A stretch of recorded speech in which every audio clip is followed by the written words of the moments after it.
چیز کو ایشو بنا دیا ان کے ٹکڑے ہو جائیں گے. ایک دفعہ مجھے ایک صاحب نے کہا کہ اللہ جی میری بیوی بدکار ہے, مجھے بتائیے شریعت کیا حکم دیتی ہے. میں نے کہا شریعت کوئی حکم نہیں دے گی آپ کو. تو کیا بنا؟ میں نے کہا یو اشارہ نہ میں میری بیوی غلط کار ہے, وہ خود کہتا ہے میری بیوی غلط راستے پر ہے, شریعت مجھے کیا کہتی ہے؟ میں نے کہا شریعت کچھ نہیں کہے گی, آپ خود فیصلہ کرو.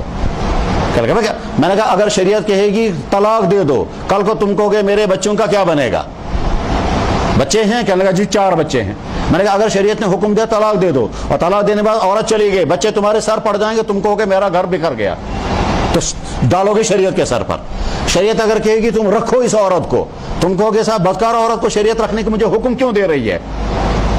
اس لیے تم خود فیصلہ کرو ایسی بیوی کو رکھنا ہے یا چھوڑنا. اگر تم کہو کہ میں چھوڑنا چاہتا ہوں, شریعت کہے گی اجازت ہے. تم اگر کہو کہ میں رکھنا چاہتا ہوں, شریعت کہے گی اجازت ہے, سدھار کی کوشش کرو. تو رکھنے کی اجازت ہے, سدھار کی کوشش کرو. کیوں؟ آدمی سوچتا ہے یار ہے یہ خراب, اس کو میں دفع کر دیتا مگر گھر میرا ٹوٹ جائے گا, بچوں کا کیا بنے گا, نیا رشتہ ہو بھی پائے گا یا نہیں. یہ 10 قسم کے مسائل پیدا ہوتے ہیں. شریعت کے احکام بڑی دور اندیشی پر مبنی ہوتے ہیں اور عجیب عجیب حکمتیں اس میں ہوتی ہیں. جب ان کو اچھی طرح سے آدمی پڑھتا ہے, سمجھتا ہے اور سوسائٹی پر فٹ کرتا ہے, تب پتہ چلتا ہے شریعت کے احکام کی حکمتیں کیسی عجیب ہیں. ایک خاتون گزری ہیں, وہ مر بھی گئی شاید, پروفیسر اینا میلی شمل, جرمنی کی خاتون تھی اور یہودی عورت تھی, اور یہاں یونیورسٹی بھی آئی ہے وہ لیکچر دینے کے لیے.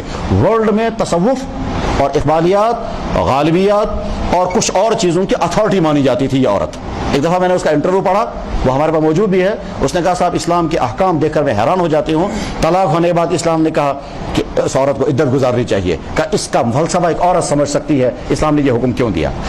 شوہر کے مرنے کے بعد اسلام نے کہا 4 مہینے 10 دن تک یہ عورت گھر سے باہر نہیں نکلے گی, 4 مہینے 10 دن کے بعد اس کا دوسرا نکاح ہونا چاہیے. کہ عورت ہونے کے ناطے میں سمجھ سکتی ہوں اسلام نے یہ حکم کتنا اچھا دیا ہے. کہا اسلام نے طلاق کا اختیار عورت کے ہاتھ میں نہیں دیا, ایک عورت ہونے کے ناطے میں سمجھ سکتی ہوں اگر میرے ہاتھ میں یہ طلاق ہوگا میں دن میں 5 مرتبہ استعمال کر لیتی. یہودی عورت تسلیم کر رہی ہے اسلام کے احکامات کو. انٹرویو میں ہمارے پاس موجود. بہرحال اللہ تعالیٰ شانہ نے نظام یہ بنایا, مرد اور عورت سے یہ کائنات آگے چلے گی. مرد عورت کا محتاج, مرد عورت کا محتاج, دونوں ایک دوسرے کے سہارے زندگی گزارتے ہیں اور محبتوں کے ساتھ گزارتے ہیں. اسی سے سماج آگے چلتا ہے. اللہ محفوظ فرمائے اس صورتحال سے جب میاں بیوی کے تعلقات بگڑ جائیں, جیسے یورپ کا حال ہو گیا کہ خاندانی نظام بکھر چکا ہے. وہاں شوہر کو یقین نہیں ہے میری بیوی میری ہے یا کتنوں کی ہے, اور عورت کو بھی یقین نہیں ہے کہ میرے شوہر کے تعلقات کتنے ہیں. اتنی زیادہ دوریاں ہیں کہ بیوی شوہر سے کہتی ہے 1 سگریٹ ادھار دے دو, شام کو میں پیسہ لے کر پھر آپ کو سگریٹ واپس کروں گی.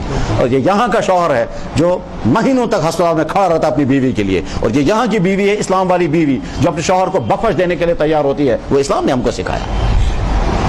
یہ وہاں یورپ کا باپ ہے, اپنی بیٹی کو کہتا ہے 18 سال کے بعد اگر میرے گھر میں رہوگے تو آپ کو رینٹ دینا پڑے گا. ٹھیک, یہ یہاں کا باپ ہے جو یہ کہتا ہے کہ نور فٹ بیگمز, میری بیٹی اگر 70 سال کے بعد آئے گی تو میری گود میں آئے گی. یہ یہاں کا باپ کہتا ہے, وہ اسلام نے پیدا کیا ہے. یورپ کا خاندانی نظام کیسے بکھرا ہوا ہے. وہاں والدین کا تعلق اپنی اولادوں کے ساتھ, اولادوں کا اپنے والدین کے ساتھ, شوہروں کا بیویوں کے ساتھ انتہائی افسوسناک. وہ تو یہاں پردہ پڑا ہوا ہے, ہم سمجھتے ہیں نہ جانے کیا ہے وہاں کچھ نہیں ہے. ہاں ایک پہلو ان کا بہت شاندار ہے, وہ ہے ان کی سائنسی ترقیات, ان کا سماجی انصاف, ان کی ڈیوٹی کا انداز, ان کا کرپشن سے پاک صاف ماحول, یہ ان کا روشن پہلو ہے. اور دوسری طرف سے جو تہذیبی زندگی ان کی ہے, جو گھریلو زندگی ہے, وہ تباہ حال ہے.